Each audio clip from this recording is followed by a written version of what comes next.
Full specific heat capacity problems, that would be like these up here, where you're just simply looking at one substance and using this Q equals mc delta T equation. However, that gets boring. We want to use two different things. So we can also solve problems where we have something like this. A 10-gram piece of metal alloy, so that would be this little piece here, is placed into a calorimeter, which in this case is just a couple of styrofoam cups, and it's covered with water. So I have some water surrounding this piece of metal. And when I drop that metal in, we might observe that the temperature of the water goes up from 25 to 32. So I want to draw some arrows to show our heat. If the water heats up, that means the water's absorbing heat, right?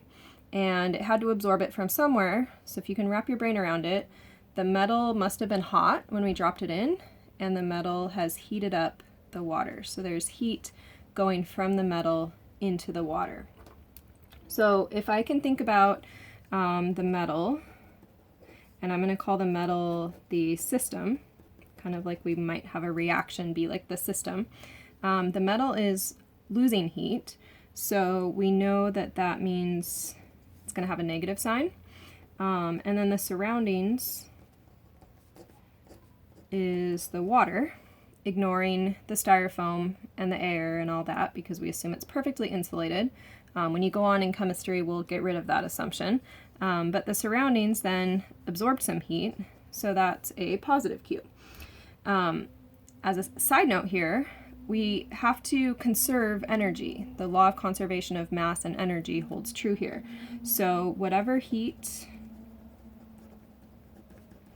is lost by the system, scoot this up a little bit, whatever heat is lost by the system must be gained by the surroundings. And a calorimeter is designed to measure calories. Calories are another unit that's used to measure energy. You might have seen them on food before, same calories. And so a calorimeter is designed to measure heat that's being lost by a system, which is usually a chemical reaction, and then we have the water be the surroundings. So what might that look like mathematically? Let's take a look at this same problem, but with some numbers in it. So that 10-gram piece of metal alloy is placed in a calorimeter that contains 100 grams of water. The temperature of the water rises, just like we read over here.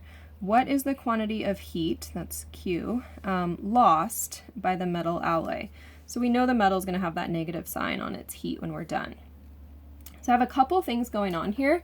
I know more about water than I do about this alloy, so I want to focus in on the data about water. So I have a mass, I have a temperature change, and over here I could find the specific heat. So I gather all that information about water, and once I find the heat of the water, then I can just change the sign and it will be the heat of the metal. So we're going to work on this first. So the heat of the water is mc delta T. I have 100 grams of water. I have my specific heat, 4.18 joules per gram degree Celsius. And then temperature change, remember, is always final minus initial. Remember to pay attention to your significant figures when you subtract here. Subtraction can sometimes reduce your numbers of significant figures. So for example, when I subtract that, I'm down to 7.0, which is 2 sig figs.